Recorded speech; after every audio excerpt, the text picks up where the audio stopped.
Hi, everyone. I am Anna, and welcome to today's message. Be a Ruth, from Ruth 1:16 and 17. But Ruth replied, "Don't urge me to leave you or turn back from you. Where you go, I will go, and where you stay, I will stay. Your people will be my people, and your God, my God. Where you die, I will die, and there I will be buried. May the Lord deal with me, be it ever so severely, if even death separates you and me."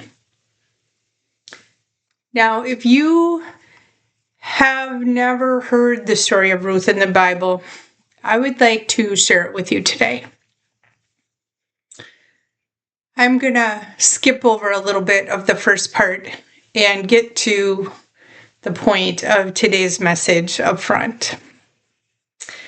When famine in Judah caused Elimelech and his wife Naomi and their two sons to move to Moab, where eventually what would happen is he and the sons would die, which would leave Naomi as a widow and the wives of the sons behind. One daughter-in-law, Ruth, choosing to accompany Naomi back to Bethlehem.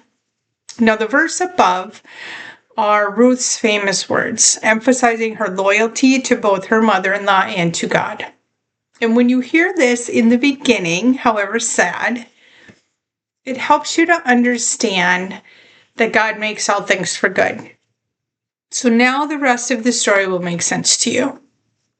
I will begin with this.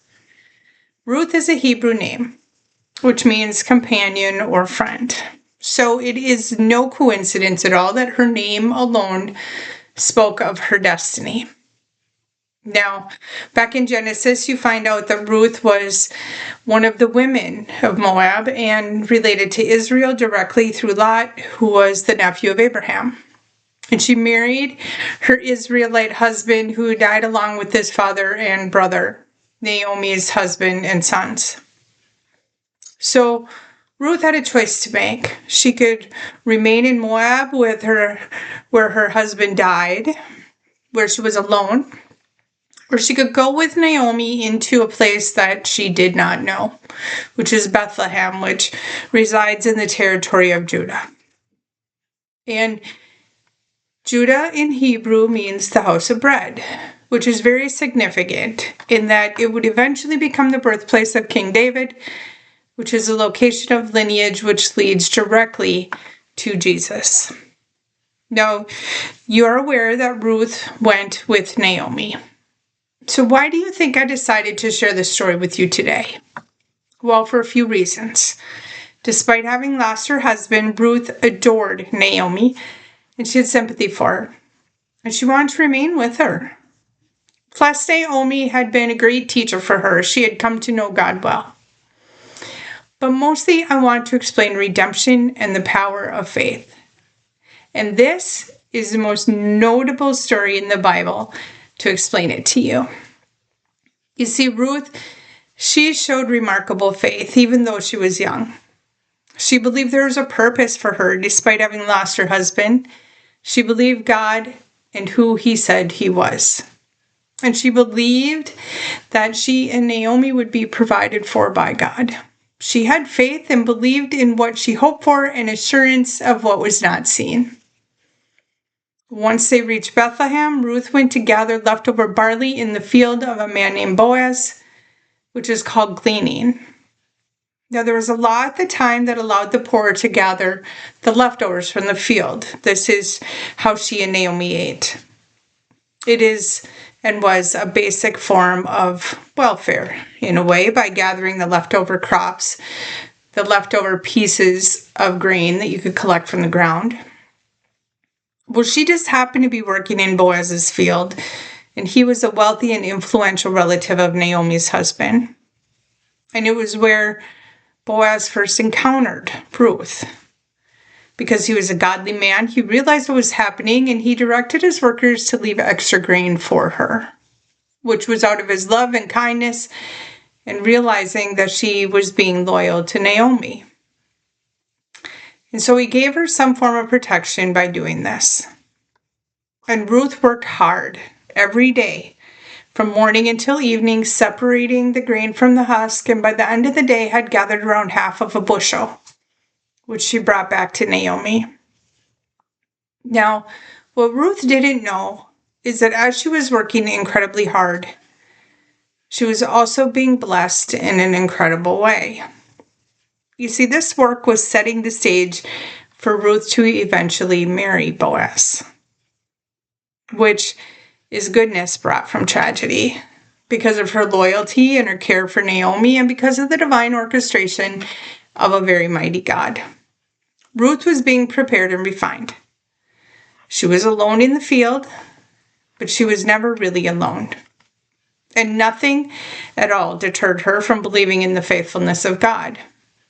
And Boaz, well, he was being prepared for her. Every step they were taking was being refined by God, though it was not recognizable on the surface. So I encourage you to read the story of Ruth. There's a lot more to it than what I've spoken about today. But it is today's message in that while Ruth was growing into who God was shaping her to become, Boaz was growing into the man who God chose to carry her in strength and cover her in love for God and for himself, which allowed him to love her with integrity and compassion despite her humble becoming. He learned to see people how God sees them, with love. And she wasn't waiting for Boaz, she was becoming. And he was not searching for her, and she was not searching for him. So while you may not always understand your journey, God always brings together the people who've been prepared just for you in your journey.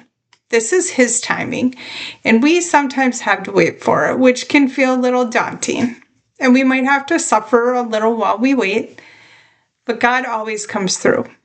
And it's not by coincidence that they came together, but by God's divine grace and mercy.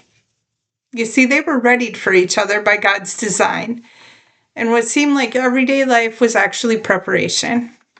So don't be fooled by the devil and give up, especially if you are in preparation. There's undeniable beauty in the design of God, even when you have to wait for it.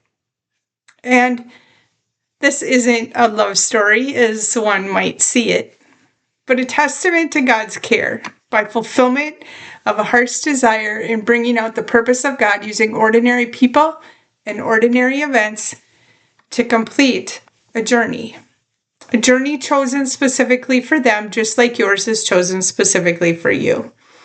You only need to be patient while God refines you enough to be able to receive it. In a world where you can be anything, choose to be love. Love is the answer. If this resonated with you, please like and share my post. Thank you for your donations to my divine mission and for helping me to keep my messages alive. I'll see you next time.